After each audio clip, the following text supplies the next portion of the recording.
What was the scene in Ottawa for hip hop when you were growing up? It was super lively. Everybody was battling. I remember like we would meet up at somebody's bus station and be like, yo, meet me at this so and so, bus station. And we would freestyle battle. It'd be 50 to 100 people out there going crazy. Hey man, nice to meet you. Thanks for doing this. Thanks for having me. Thanks for having me. It's a pleasure to be on. I'm Definitely. I'm curious as to how it feels when you're about to put this record out because as I mentioned, like you're really accomplished at this point. You know, this is your fourth full-length album. You've written some of the biggest songs in the world. You play these kind of big stages. There's already been a lot of accomplishment.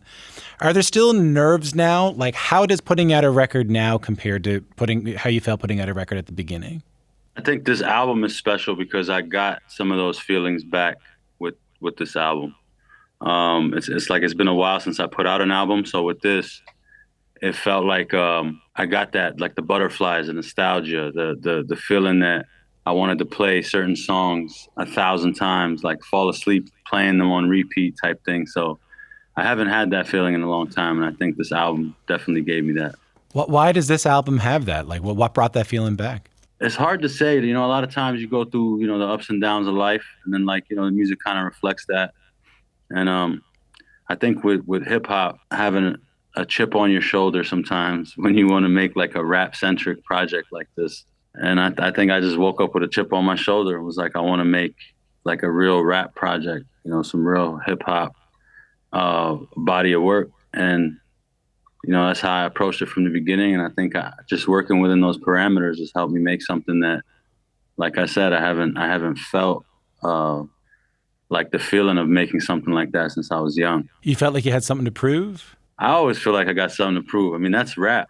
Rap is everybody that raps, especially like lyrical rappers, should always feel like they're the best. You know what I mean? So, in my mind, that's how I approach every project, and with this especially because I knew it was going to be, not melodic. Like a lot of my projects usually will have melodic hooks and Yeah. different things. And with this, I was just like, no, we're just gonna rap on this one. So, just approaching it like that, I think it just helped me stay there, helped me stay within that realm. Did you approach it differently, like in terms of what you were listening to at the time, in terms of like, I don't know, man. I remember talking to, I can't remember who it was right now. I talked to Black Thought, who told me that when he started like making his own records again after playing with the Roots for a long time, he had to like work on his lungs. You know what I mean? Like he had to work on his like stamina in order to be able to start like straight rapping again. You know what I mean? Yeah, yeah, yeah. I mean, luckily for me, I never, even when I'm doing the songwriting stuff, I'm always using rap as like an outlet to kind of to step between two worlds. That's how I keep each one fresh.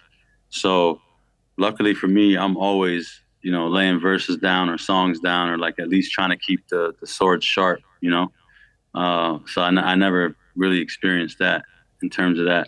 And, I come from the old school of this thing, man. Like I one take everything. So when people watch like the freestyles and all that stuff, it's like I'm really doing that one take through.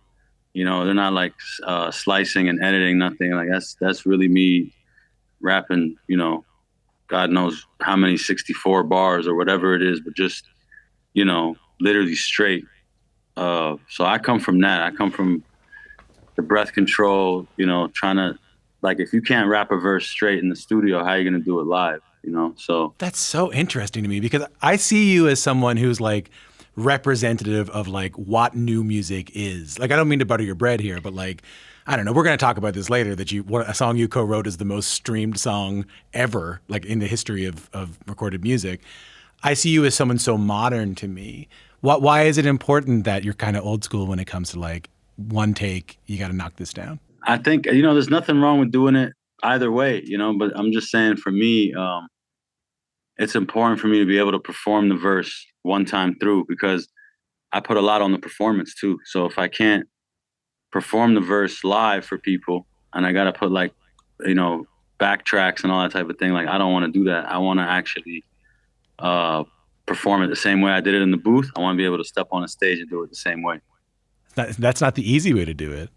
Nah, definitely not. Sometimes I get like three quarters through and I mess up something. I'm like, oh man. All right, take it back to the beginning. It's rough sometimes, but it works out in the end. Yeah, it does it ever, man. Let's listen to some of it. Just take a listen to this. 5 mil for the Cali crib, middle finger to my old neighbors. I put out an album called Immigrant. I'm in the country with no papers. Damn, smoke, I be right there. All of my dogs don't fight fair. I'm the Arabian dream. I'm the American nightmare. They left me to die in the darkness. I was ahead by light years. I'm the Arabian dream. I'm the American nightmare. That's Belly with American Nightmare from his new album Mumble Rap 2. That song caught me the first time I heard it. And why did you want that song to be the introduction to the record? I mean, I think it's like everything I kind of wanted to say, like that and ambiance embodied the energy that I kind of felt going into this. I was charged up. It wasn't like a relaxed or nonchalant state, which with Mumble Rap 1 to me was much more nonchalant than this one. Just this one is more charged. Like you could kind of feel an energy about it that's different. It's a little more fierce in that way. So, I think those two kind of embodied the energy that the rest of the project was going to bring. And it was like a perfect introduction into like what you can expect to hear on this project. I mean, not just energy-wise, but lyrically too. I mean, you're Palestinian Canadian. You often rap about your experience coming to North America as an immigrant. In that song, you say like, "I'm the Arabian dream. I'm the American nightmare. The Arabian dream is the American nightmare." Can you tell me more about that? To a lot of people, and I don't think it's everybody, of course, but I think there's this small pocket of people that don't believe in the immigrant experience or the challenges that immigrants go through. And just me being Arabian, like you can insert any culture within that Arabian dream, American nightmare, because a lot of times to those wrong people and that wrong type of mentality, somebody making it from an ethnic background that they're not familiar with or quote unquote uncomfortable with or something like that, it becomes a nightmare to them to watch somebody succeed like that, and I think to those type of people, they'll conflate somebody's or equate somebody's success with a bunch of other things, and they'll never be like that person earned it. You know what I mean? They want to put a bunch of excuses on it. And I think to them, it feels like a nightmare to watch that. But the flip side of that coin is I know how hard immigrants have to work. I know how hard like refugees have to work when they come from places that were their place of comfort. If they could have it their way, they would be right where they were. But they had to cross oceans and deserts and all kind of things to get somewhere where they could provide their family with a life. And I think that's the flip side of the coin that a lot of people don't see. So, my dream to the wrong person is a nightmare. And unfortunately, these wrong people exist. So sometimes I got to address them, What do you, as much as you want to tell me here, like what do you remember about growing up in Ottawa like that? Like, when did you come over? Do you remember? Yeah, in 1990, we immigrated to Ottawa. I think we were like a wave of immigrants from a lot of different places. There was immigrants from Somalia, immigrants from Iraq, Palestinian, Lebanese immigrants. So as much as we had to try to figure out what was going on and going through the culture shock of everything, we kind of found solace in each other, and we kind of learned about each other's cultures while learning about the Canadian culture. And I think, at least where I grew up, Canada embraced us. And was more like, I think my experience growing up was a lot of people were just curious. It was like a new thing, and they just wanted to know about it and wanted to know why our bread was flat and, why we were smoking water pipes in the backyard. It was like, it was a lot of curiosity. But I don't think there was, I didn't feel a lot of animosity growing up in Canada. I think it was something new that people were trying to learn about, and it was in that sense, it was always cool, like it was a great experience. What do you remember about Ottawa? What do you remember about growing up in Ottawa? Like I said, man, that was the best place to get the immigrant experience. Like, it was a real wave of immigrants that came to Ottawa that built a lot of the small businesses in Ottawa that excelled when it came to schooling, when it came to education, building companies and, CEOs and all kind of things, So Ottawa opened the doors and gave a lot of immigrants a chance. And I feel like growing up in Ottawa, it really gave me a great perspective and being able to see how incredible, human beings can be and how they can persevere through things like that. You know what I mean? So, shout out to all the immigrants, shout out to Ottawa, because it was one of the best melting pots in the world to grow up in and just learn about the world. I tell you, I'll be honest with you. Like, I know, obviously I live in Toronto. I'm not from Toronto, but I know Toronto is like this. I know the hip hop history of Toronto pretty well at this point, and I kind of know the Edmonton hip hop history. I know a little bit of the Vancouver hip hop history. I had you told me there was no scene in Ottawa, I would have believed you. Like, what was the scene in Ottawa for hip hop when you were growing up? It was a lively scene. It was super lively. Everybody was battling. I remember like we would meet up at somebody's bus station and be like, yo, meet me at this so-and-so, bus station. And we would freestyle battle. It'd be 50 to 100 people out there going crazy. Like, this before all this exposure to everything was going on. You know what I mean? So I think it was still cool to be a rapper back then too. You know what I mean? Like I was like one of two rappers at my school. I'm sure now it's like one of 200. You know what I mean? So, yeah. It was at a time where it was young and it was something new. It was something that we were like using as an outlet, especially for us coming from different places and needing a platform to express ourselves. So I think Ottawa was a great place for me to start just writing and just learning about the art form.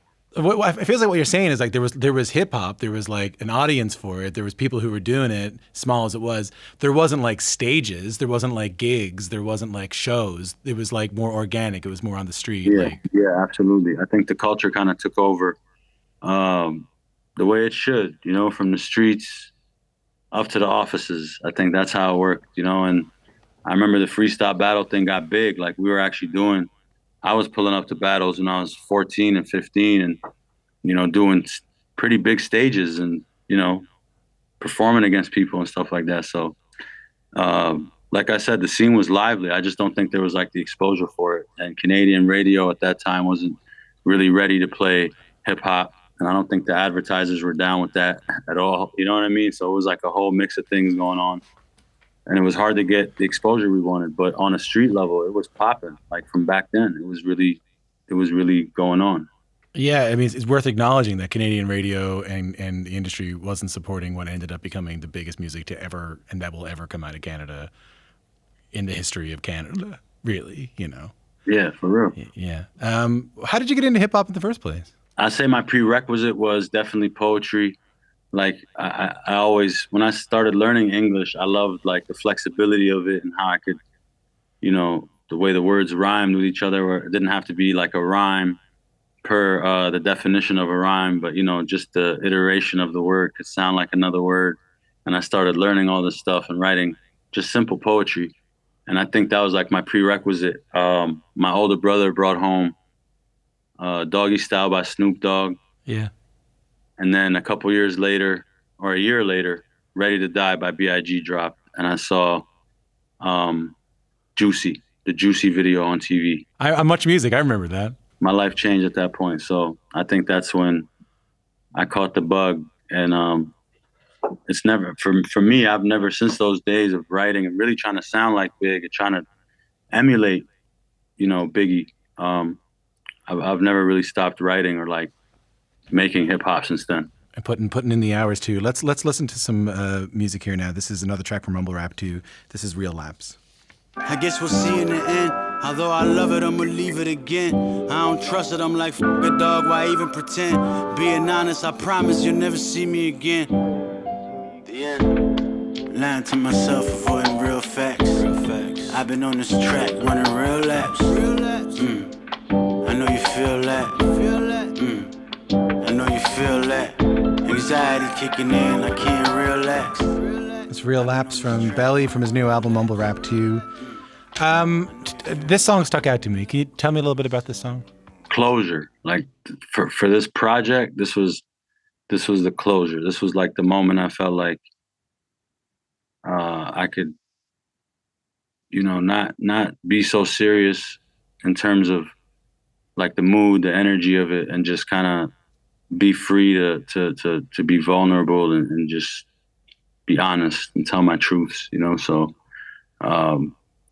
supercharged album, and then I ended it this way because this really felt like an era to me that went a certain way, caused me to want to say some things, and then once I got it out, that felt like the perfect way to put the cherry on the cake. Boom, So, yeah, my truths. It's a page out of my diary. Is that hard to do? I mean, it's always hard when you want to say, when you want to say things that you're comfortable saying inside your own head, but you're not even comfortable telling some of the closest people around you. Yeah. And I feel like I made it easy enough now where the music is my best way to tell even some of the people around me. So sometimes if I'm really struggling or going through something, some of my closest friends will hear it in the music and be like, yo, what did you mean when you said this? Like they really want to go deeper and figure out what I actually meant when I said certain things and all that. So it's easier for me to do that than to sit down and try to just express, my problems with somebody, or, it's easier for me to sit down and just write. So I think, this is my best outlet. Why is it important to do it all? Like, why is it important for you to talk about mental health and to talk about depression and to talk about anxiety in these songs? I mean, at first it started off as something that was important for me, not just important to me, but it was important for me because, like I said, it was like my only outlet. I've never been somebody that just sits down and spills their problems. I've always kind of saved it and tried to turn it into art somehow.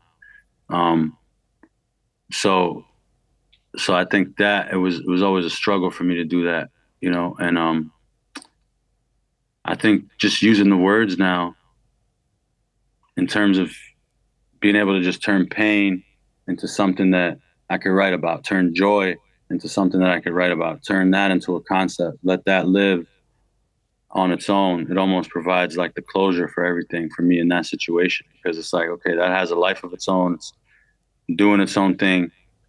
And that's how it started. And then it became that when I put out that type of music, I would get the feedback from my fans that would be like, yo, I never knew nobody else felt like this. I never knew, somebody else was going through what I was going through.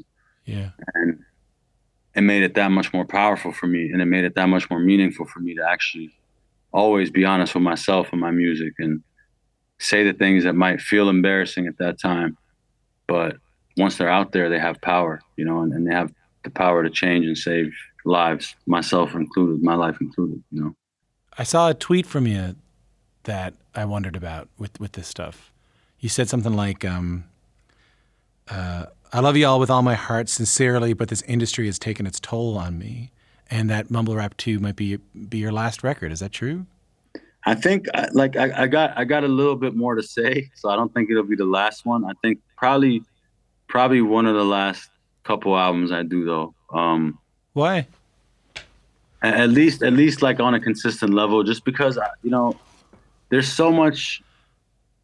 I think sometimes life will try to tell you those type of things in a different type of way, and I feel like sometimes going through what I went through, feeling like for a little while I felt like I was going through like a burnout type thing, with just having to feel like I had to come to the studio every day, make something every day, or and I think life was just pushing me to other platforms and other mediums that I could use and explore like my creativity a little more. And that's what I've been doing in the last, I want to say 2 years.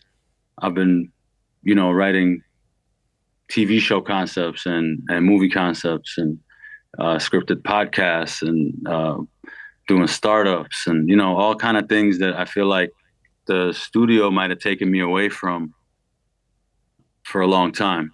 So now I just want to focus on something else for a little bit. I got enough music to put out albums for a long time. Yeah, you got saved up. Yeah. So I'm good. So, but I really want to focus and try to let my creativity grow. Are you in a bad place with music or something? I'm not in a bad place with music specifically. I just think like a lot of the things that come along with making a project, with wanting to put out music, all that type of stuff. Like I'm such a recluse, like leaving my house is a struggle for me. Like I've suffered with social anxiety for a long time. I understand myself a lot better than I ever did. Yeah. So I know what is gonna bring the best out of me. You know what I mean? So Yeah. I try to set up those little zones for myself and stuff like that. And I think, you put out a project, like you owe it to the project and yourself to go outside and be outside and visit, especially in hip hop. You got to visit the certain staples that you have to visit and go out, and that'll always be an honor for me, obviously, to even be considered somebody that they would want in those type of rooms and buildings. And at the same time, it's just like, airport, hotel, like it really, for somebody like after me, show, reception, yeah, meet and greet, all that stuff. it's like, life is crazy, man. I love meeting my fans. When I'm outside and I meet my fans, it always gives me like this feeling of like, okay, that was like, some of the light at the end of the tunnel. You know what I mean? But a lot of this shit comes at me fast, and it's, sometimes it's hard to keep up with it. That's all it is. Man, I know what you mean. I do this for a living. Like I talk to people for a living. And when I'm not doing this, you can't get me out. But it bums my friends out, but you can't get me out. There you go, man. We resonate on that. You know what I mean? Yeah. These are two people who should not have public jobs, but we got them. Yeah, man. Yeah, we owe it to the job sometimes. You know what I mean? But I mean, speaking of being in like some of the biggest rooms in hip hop, I mean, you're signed to Rock Nation, you're signed to Jay-Z's label. I had this story I heard about you I wanted to ask you about. That so now you get to, I was reading about you, like you can email Jay-Z and he'll write back to you right away. You can run ideas past Jay-Z, you can run songs past Jay-Z. But when I heard the story that when you were writing lyrics, you used to imagine that he was like across from you at the table. Is that true? Yeah, I used to literally, that was like my standard. To me, Jay-Z still is one of the greatest lyricists of all time. And he was like my standard. Like, so I would pretend like he was sitting across the table from me getting ready to grade the verses. So if I had like a filler bar in there, I'd be like, take this out, because the verse is going to get graded. So having him actually hear my music and like respond in real time to certain stuff is just surreal. It's honestly, it's like a dream sometimes. Some of the biggest songs of the past decade have come from you, and a lot of the biggest songs of the past decade have come from you and from The Weeknd, from Abel Tesfaye from The Weeknd. This is a tough question, but you guys have been working together for a really long time now. What's at the heart of that? I find him very mysterious. I've never met him. What's at the heart of the creative relationship between you two? I think when he creates and he builds a world, like he's A to Z with it. He's so meticulous with how he builds the world. He's, out of people I've been in the studio with, creative mastermind, definitely one of the best artists I've ever seen in the studio, just in terms of how incredible the work is and how fast he's able to do it, and just how sure he is of everything.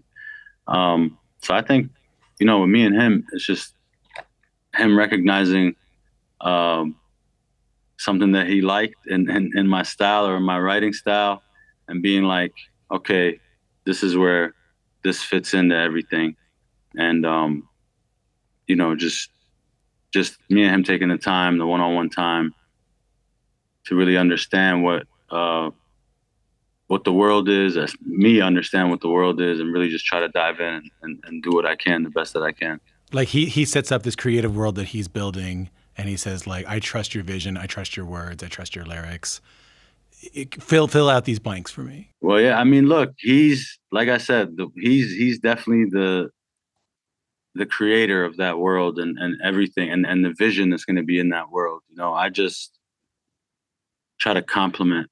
I don't try to come in and create nothing in terms of my own visions and world. When I jump into someone else's world, I'm trying to be like, okay, what can I add to this? Like, what could I fill in? Is there a void somewhere here that I could fill? And I try to just do that. You know what I mean? Especially with great artists, and like when you're dealing with people that are already at greatness, it's like you got to trust their vision and you got to trust everything they're doing. And I think with him, it's so easy to do that. You know, you could just walk in the room and know he's about to do something that's going to be legendary. And, you know, it's just like a blessing that he thinks of me in those moments, you know? It's not lost on me, man, that these are like dudes from Canada, like making some of the biggest records in the world. I mean, so in 2015, Beauty Behind the Madness, the Weeknd record, comes out. You co-wrote songs like The Hills and earned it. It gets a Grammy. It's nominated for an Oscar. Again, two dudes from, I mean, a couple of dudes from, more than two dudes from Canada, but like two dudes from Canada, you and The Weeknd. What conversations are you having back then? Could you have predicted? How did you feel about how big it was getting? Was it ever, I don't know, overwhelming? Was it ever surprising? I don't think it was ever surprising. You know, again, like even from the beginning of just knowing Abel and knowing the whole squad, Lamar, Drop, you know, all those guys, to me from the beginning, like had like this air of greatness around them. And it was just like I knew what they were destined for. It was just a matter of time, you know. So it was just exciting to see when the timing was going to work out for this. But I ever since I met those guys, I knew there was like a real air of greatness and like certainty, you know. Like they already knew what it was going to be. Yeah, man. Like, and I always respected and admired that so much. And I kind of like, you know, that definitely showed me what it was going to be way in advance, you know. I mean, there was no way of predicting what ended up happening, though, which is that the song you co-wrote, Blinding Lights, spends 90 weeks in the Hot 100, the best-selling global single of 2020, and as I mentioned, to date is the most streamed song on Spotify ever. And when you're listening to this, I'm not talking about most streamed pop song. I'm not talking most streamed hip-hop song. I'm not talking most streamed song written by a Canadian. I'm talking the most streamed song of all time. Can you tell me something about that? Tell me something. Hey, tell me how that feels. And can you tell me something about the song? Like, tell me something about writing. I don't know. Tell me something about it. Honestly, man, I'm really bad. I'm like a zone out kind of guy. Like when I zone out, I'm in the studio. I'm really zoned out. People got to remind me of things. Like, so I don't remember. Like, I'm so bad with that. You know, like being like, oh yeah, we did this on this day, and it was like raining outside. I really have problems remembering that type of stuff. But, you know, I will say, again, you know, stepping into a whole different world musically and a whole different type of vision musically and getting in there.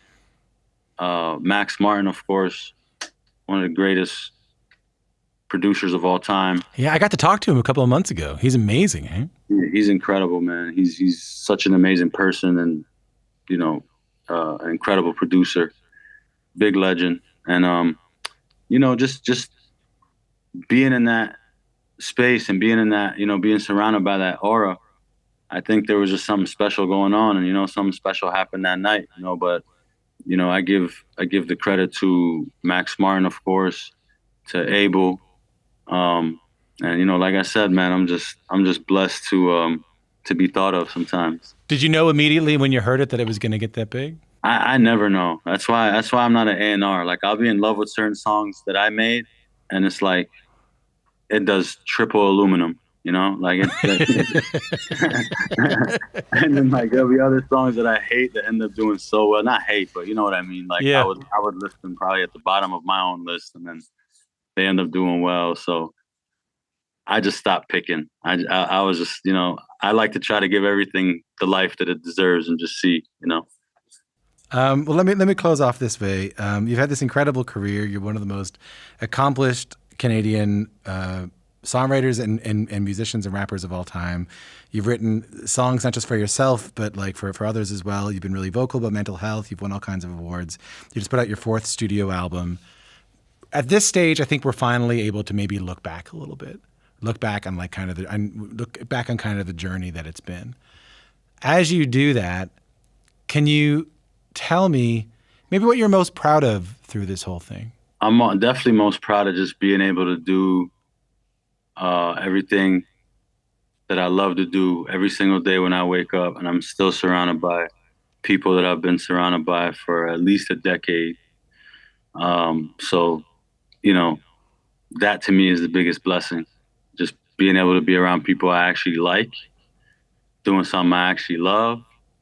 And this is, you know, this is life. I'm gonna put it like that, you know? Yeah, you come a long way from outside in Ottawa, man. Yeah, for sure. Yeah, for sure, man. One day we might go into those stories a little deeper, but you know, might have to be rated R for those stories. Great to meet you. Congratulations on everything. Congratulations on the album. It's excellent. And thanks for making the time for me. For real. No, thank you, man. Thank you.